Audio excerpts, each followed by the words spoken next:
This is a stimulus update and daily news report. Got some important update to share with you. Tomorrow is a deadline for the $4,000 payments, so you'd have to sign up before then if you want that. I'll give you the details on that. The Supreme Court is giving student loan forgiveness another shot.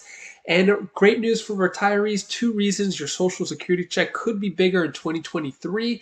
Former President Trump says that the Constitution should be terminated, and I'll give you some other important updates as well. Hope you're having a wonderful weekend. If you appreciate the fact-based, fast-paced updates, hit the like button down below and subscribe to the channel for more daily, straight-to-the-point updates on matters that financially matter to you. All right, so Supreme Court agrees to hear case over Biden student loan forgiveness program. So it's been back and forth, I think, 3 times, but the Supreme Court said that it will take up a court fight between Biden administration and the coalition of 6 Republican-led challenging the legality of President's student loan forgiveness program. This could go on for maybe an entire year. Student loan forgiveness was promised a few months ago, but now it may not happen at all, as it's going to sit in the Supreme Court for a while. The stimulus update deadline to receive direct payments worth up to $4,000 is just 2 days away. So this is going on for residents in Jacksonville, Florida. 2 days left to submit applications for rental assistance up to $4,000. So if you live in Jacksonville, Florida, it looks like Monday at 5 p.m. is when the applications close to receive up to $4,000 for rental assistance there. And then this article right here, great news for retirees. 2 reasons your Social Security check could be bigger in 2023.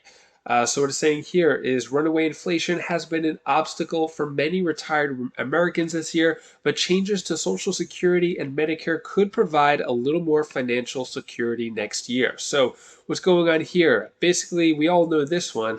An unusually large cost of living adjustment for Social Security benefits. So the COLA is adjusted, is going to be higher, and the average retired worker is going to receive an additional $146 more per month starting in 2023, and the max will go up to 4,000, or actually, sorry, the max for 2022 was 4,194, and then those people will get an additional $365 a month in 2023. So with that 8.7% COLA, that's going to help out. Second, a rare decrease in the standard Medicare Part B premium. So the decrease here, I've asked, a lot of people on my channel, what do you think about this decrease? Saying that it's not really much, but it is something. So basically, when the standard Part B premium jumped 14.5% to $170 per month in 2023, but then it will fall 3% to $164.90 per month for 2023. So basically going from $170 per month to $164 per month. Is that enough to make a difference? I don't know. Let me know. Let me know your thoughts on that. And then the downside to bigger Social Security check. So there are slightly bigger checks, decreased Part B premium, and then increased COLA check. But there is a downside. A bigger Social Security check in 2023 will also mean a bigger tax bill for some beneficiaries when they file their 2023 tax returns in 2024. So let me know your thoughts on that. A bigger check, Social Security check, but higher taxes, is it worth it? What could be done about that? Lower the taxes, increase the pay? Let me know your thoughts on that. And then some interesting news here. Trump, Constitution should be terminated due to massive election fraud. So what former President Trump said here is, so with the revelation of massive and widespread fraud and deception in working closely with big tech companies and DNC and the Democratic Party, do you throw the presidential election result 2020 out and declare the rightful winner, or do you have a new election? Former President Trump wrote and said a massive fraud of this type of magnitude allows for the termination of all rules, regulations, and articles, even those found in the Constitution. Our great founder did not want and would not condone false and fraudulent elections. So basically, the headlines here are saying that former President Trump wants to terminate the Constitution. What are your thoughts on that?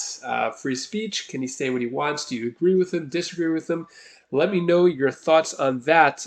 What President Biden says here is Biden rebukes Trump for saying Constitution should be terminated. White House spokesperson said attacking the Constitution and all it stands for is anathema to the soul of our nation and should be universally condemned. So I guess the White House spokesperson said that. What are your thoughts on that? When it comes to the economy as a whole and what we could look forward to for, again, slightly better, take a look at this video clip. Hiring may be cooling and job growth is slowing, but the U.S. still had 10.3 million job openings at the end of October. Assigned businesses are still trying to fill positions. Joining me now is Steve Preston. He is CEO of Goodwill Industries International, also a former Secretary of Housing and Urban Development and former administrator with the Small Business Administration. Good to have you here, Steve. Thank you. It's good to be here. So we still have this mismatch, right, between labor supply and demand. Why are we seeing so many more positions than there are candidates to fill them? What does that tell you about the job market? Well, that 10.3 million number that you just cited is down somewhat. It was 10.7 the month before, and it was about 1 million higher last year. So we're beginning to see it feel a little bit softer. But in the broader context, the market is still extremely hot. The big concern we have right now is employers are saying they've got great jobs, but they can't locate people with the skills that they need. Well, we look at an unemployment number last month of only 6.1 million relative to that 10.3, and people say, well, anybody can get a job. But if you look much deeper, there are many times that number of people churning in low-wage jobs. Now, earlier this year, we did a study and actually polled 2,400 people in the job market to say, what are your experiences in this economy right now? People who are unemployed and people who are employed but looking for a new job told us overwhelmingly that they're seeing jobs that they want, but they either aren't getting them or aren't applying because they don't have the skills they need. So we said to them, well, if you could get the skills that you need or other support, would you apply for them? And overwhelmingly, they said yes. So we have this strange situation where we got good jobs and people are saying they can't fill them because they can't find the skills they need, and people saying, I want the skills, I want those jobs. And what we're trying to do is increasingly build the bridge so people can move into those roles and find those better opportunities. So talk to me about building the bridge. What needs to happen so we can really make a dent in an issue we've been seemingly talking about for a very long time? A very long time, and it continues to expand based on any number of industry trends, which we can get into. What we need to be able to do is support people in that process to do a few things. Number one, we have to make sure that they have access to programs where they can get those skills. Sometimes they're very basic skills, like foundational digital skills. That ends up opening a lot of doors. Sometimes they're more specific, like trade skills or programming skills. But we need to be able to provide pathways for people to get those relatively easily.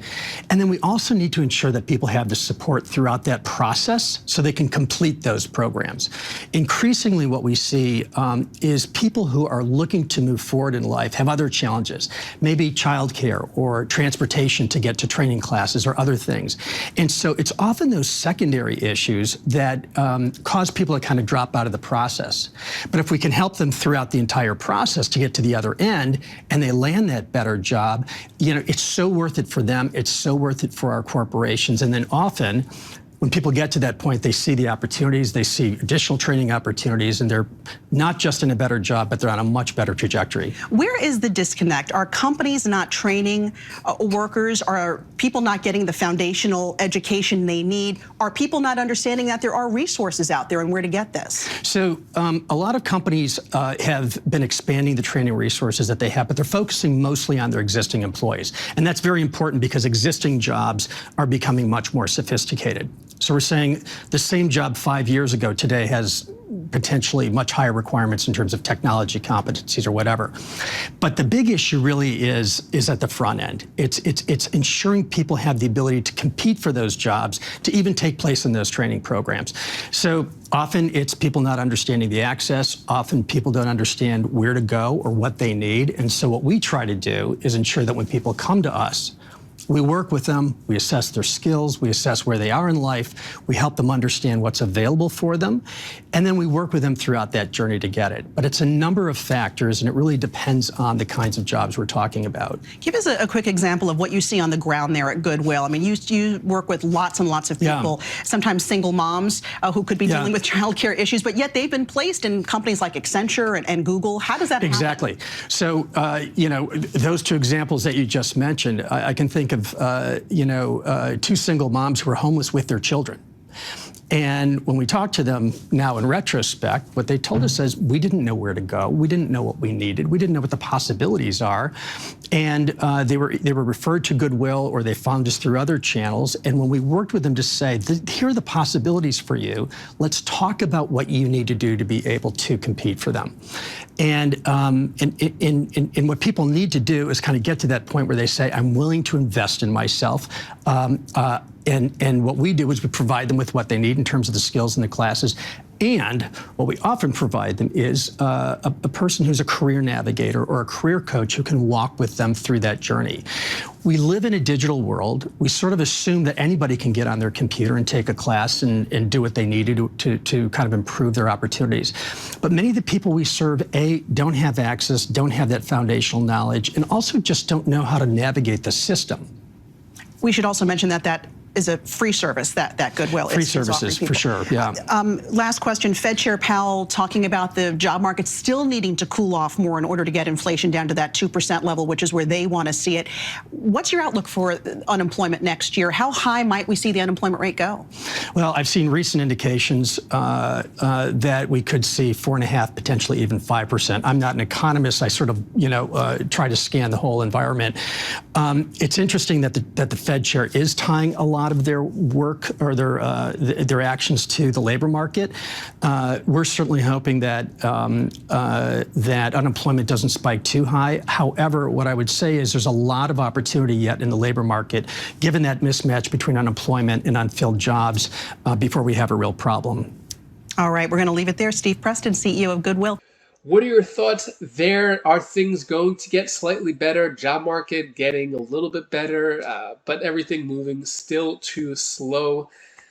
Yeah, it's going to be a long road ahead. Let me know your thoughts on that. And that is all the news that I have for today to hopefully brighten your day a bit. Here's my daughter Bella's tip of the day. Hi guys, this is Bella. This is the tip of the day. Do you like my stress ball? You squeeze it and then you feel better. So I'm gonna tell you one thing you should do. Do the things that you want to do because you only have one life. Do you know how I come up with all these good positive words? My mom and dad always do meditation, and it says a lot of positive words. So that's where I got the positive words for. So you guys can be happy, and I can be happy making these tip of the day for you. That's why I do that. It's Bella. Thank you so much for watching. Appreciate your support. Hope you're having a great rest of your Sunday and you do anything you want. Christmas shopping, Christmas decorating, all that. It is that season. I watched the movie, what was it? A really old movie with Fred Astaire and Bing Crosby. What was it? I just watched it last night. From 1947. I'm drawing a blank, but it's the one where all a lot of the classic Christmas songs came from. I forgot the movie, but if you remember that movie, comment it down below. It was really good too, with dancing and the singing and all that. I'm starting to get into older movies now that I can't really move much, but anyways, hopefully you have a great rest of your day. If you want to check out any of my other videos on my other channels, click right up here, and I'll see you in the next video. Take care, be safe. Thank you for watching.